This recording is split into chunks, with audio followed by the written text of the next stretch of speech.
investigue les enjeux qui nous concernent. Cube Radio. En direct à LCN. Philippe Vincent Foisy pour son commentaire. Salut Philippe Vincent.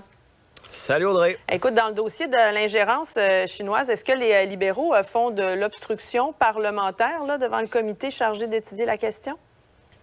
Oui, ils font de l'obstruction parlementaire, ultimement parce qu'ils ne veulent pas qu'il y ait un vote sur le témoignage de Katie Telford, qui est la chef de cabinet de Justin Trudeau. Les libéraux sont minoritaires, donc comme ils sont minoritaires, ils utilisent normalement des tactiques d'opposition pour éviter que la majorité vote de façon qui ne leur plaît pas. Donc on veut pas que Katie Telford vienne témoigner devant ce comité-là qui se base sur l'ingérence chinoise, ultimement pour savoir ce qu'elle savait.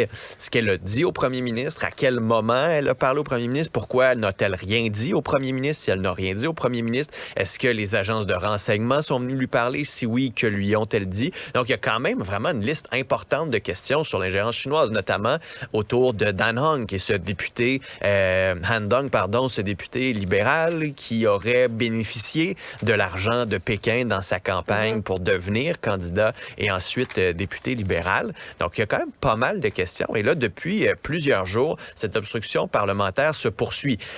Et la question qui se pose, c'est qu'est-ce qu'ils ont à cacher? Qu'est-ce que Katie Telford a à cacher? Est-ce qu'on veut protéger le premier ministre? Est-ce qu'elle connaît trop d'informations qui seraient compromettantes? Est-ce que son témoignage ferait mal paraître le gouvernement? C'est sûr que l'obstruction ajoute des couches à toutes les questions déjà qu'on se pose. Les libéraux disent: on veut pas qu'elle témoigne parce que ce n'est pas aux employés politiques de témoigner en comité. C'est normalement aux ministres, aux élus. C'est comme ça que ça fonctionne dans notre système parlementaire. En 2010, Pierre Poilievre se battait pour éviter que le directeur des communications, de Stephen Harper, par exemple, vienne témoigner en comité. Donc, on dit, c'est la même chose. Le problème avec le raisonnement libéral, c'est que Katie Telford est déjà venue à 2 reprises en comité parlementaire sur We Charity, sur les inconduites sexuelles dans l'armée. Donc, leur argument n'a aucune crédibilité parce qu'ils l'ont laissé témoigner par le passé. Alors, à un moment donné, il faudrait qu'ils soient conséquents avec eux-mêmes, ce que les libéraux ne font pas en ce moment. Et donc, ça s'ajoute à toute cette odeur de roussi de se dire, qu'est-ce qu'ils cachent là? Qu'est-ce qu'ils cachent? Puis pourquoi ils veulent le cacher aussi longtemps, là?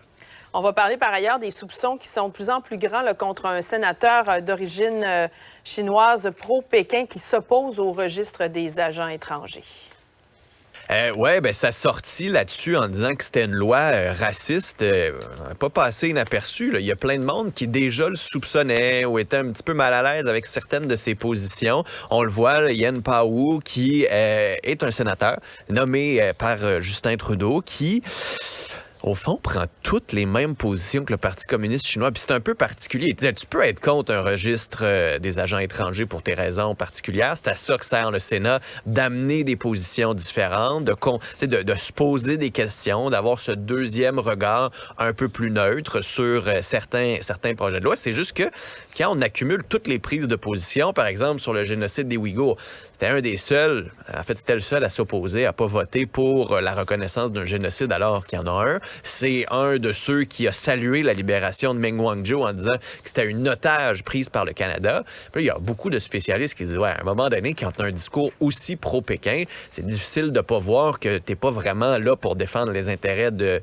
tes commettants comme sénateur, mais plus le Parti communiste chinois. Lui, réfute ça en disant, regardez, c'est justement la preuve qu'en ce moment, les accusations de racisme fusent et s'accumulent.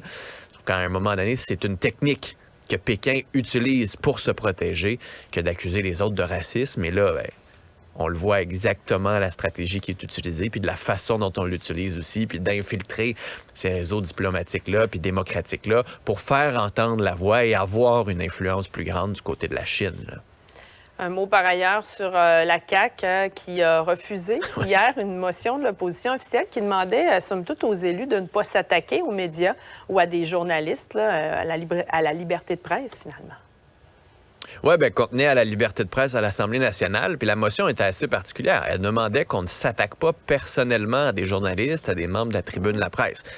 de façon générale, tu te dis, c'est la moindre des choses dans une démocratie qui se respecte, qu'on n'attaque pas les journalistes. C'est juste que la façon dont elle a été interprétée par la CAQ, c'était surtout une attaque à Pierre Fitzgibbon, le super ministre Fitzgibbon, qui n'hésite pas à qualifier le Journal de Montréal de tabloïd de bas de gamme et qui l'a dit, au fond, on devrait révéler les sources que les journalistes ont eues. Lui, il ne croit pas aux sources anonymes. C'est un vieux... Ouais, c'est ça. Ouais, je veux bien, là, mais c'est un vieux discours, ça, de politicien qui se fait prendre, puis qu'il y a des gens qui parlent contre lui. Là. Stephen Harper, Donald Trump, c'est tous des vieux discours de monde comme ça, là, qu'on décrédibilise parce que c'est des sources anonymes, alors qu'il y a un vrai travail qui est fait, alors que des sources, souvent, ont besoin d'être anonymes pour pouvoir parler, pour pouvoir révéler de l'information.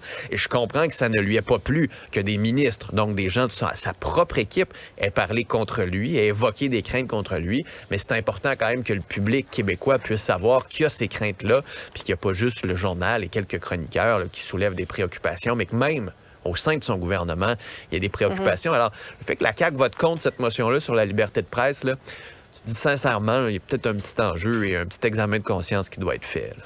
Merci, Philippe Vincent. Culture